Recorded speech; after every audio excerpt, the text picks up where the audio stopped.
दोस्तों, नियति PCS classes में आप लोगों का स्वागत है। मैं हूं कमलकांत और अभी हम बात करेंगे बीपीएससी 70वीं के संदर्भ में। देखिए दोस्तों, बीपीएससी के द्वारा जो प्लान है कि किसी तरह से नॉर्मलाइजेशन सिस्टम को लागू किया जाए, वो प्लान जो है छात्रों के हित में कतई नहीं है। क्योंकि अगर 3-4 जो है पेपर सेट दिए गए छात्रों को, तो इससे पहली नंबर समस्या ये होगी कि मेरिट का सही से आकलन कर पाना जो है कठिन होगा। नॉर्मलाइजेशन आप करेंगे तो बहुत सारे बच्चे असंतुष्ट होंगे, किन्हीं का नंबर घटेगा, किन्हीं का नंबर बढ़ेगा, हो सकता है ये मामला कोर्ट में भी जाए। तो इस तरह से नॉर्मलाइजेशन करना कोई बेहतर विकल्प नहीं है। आप परीक्षा में जो है कि करें कि गड़बड़ी हो सकती है, तो इसके लिए अन्य उपाय हैं। आप इसके लिए जो है कि जहाँ से पेपर प्रिंट होता है वहाँ पे अधिक जो है निगरानी बढ़ा दें। आप जो है कि विभिन्न जगह पर डिस्ट्रिक्ट में जहाँ क्वेश्चन जाए वहाँ पर जो है निगरानी बढ़ा सकते हैं। यूपीएससी का पेपर विभिन्न राज्यों में होता है और विभिन्न राज्यों में पेपर होने के बाद भी यूपीएससी का पेपर आउट नहीं होता, क्योंकि पेपर आउट होना ये शो करता है कि कहीं ना कहीं प्रशासनिक लापरवाही बरती गई। तो अगर प्रशासनिक दृढ़ता के साथ परीक्षा लिया जाए, अच्छे ढंग से परीक्षा लिया जाए, मॉनिटरिंग बेहतर ढंग से किया जाए, तो क्वेश्चन आउट होने का सवाल ही उत्पन्न नहीं होता है।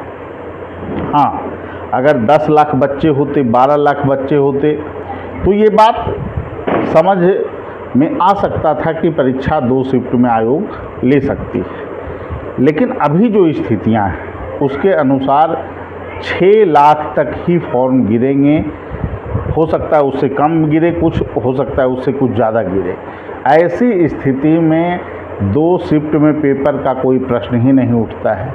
अब एक शिफ्ट में आप 3-4 पेपर देंगे, ये कहीं से लॉजिकली सही नहीं है और इससे बहुत तरह की समस्या उत्पन्न होगी। और आप जो हवाला दे रहे हैं कि क्वेश्चन आउट नहीं होगा, इससे जो है कि विभिन्न ज़िलों में अलग अलग तरह के क्वेश्चन उन्हें पता नहीं रहेगा कि किस तरह का क्वेश्चन जो है कि दिया गया है, तो ऐसे लोग जो है जो इन गतिविधि में शामिल रहते हैं वो प्रयास नहीं करेंगे। तो इसका मतलब है कि आयोग जो है डरी हुई है कि क्वेश्चन आउट ही हो जाएगा। आप पुख्ता व्यवस्था कीजिए।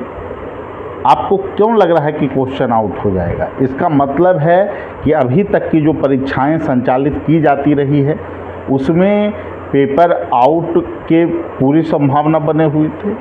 अदर स्टेट में जो परीक्षा होता है 7 लाख 6 लाख लोग शामिल होते हैं, वहाँ पर पेपर आउट नहीं होता है। तो आप बिहार में क्यों डरे हुए हैं कि पेपर आउट हो जाएगा? आप मॉनिटरिंग लेवल पे काम कीजिए। जितना दिमाग आप नॉर्मलाइजेशन को लागू कराने के लिए लगा रहे हैं, उससे बेहतर है कि आप जो है कि एक शिफ्ट में और एक प्रश्न पत्र के तहत अच्छे ढंग से अच्छे मॉनिटरिंग में आप परीक्षा का आयोजन कराएं।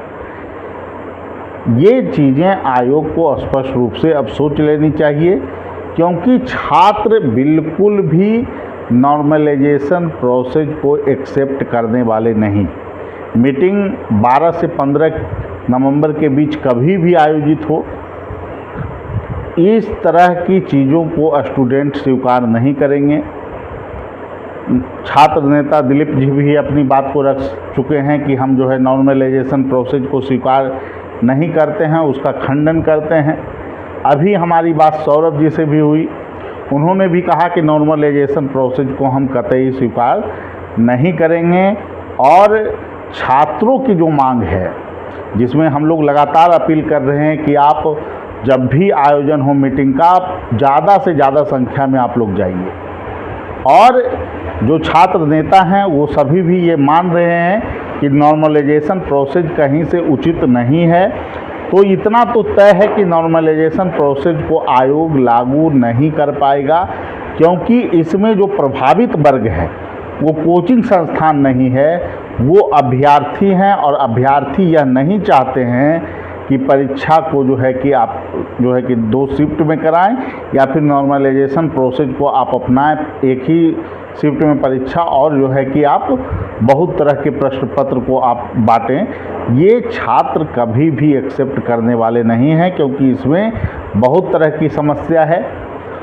इस तरह से जो कन्फ्यूजन बना हुआ है छात्रों का कि आगे क्या होगा क्या नहीं होगा, आप लोग खुद पे विश्वास रखिए।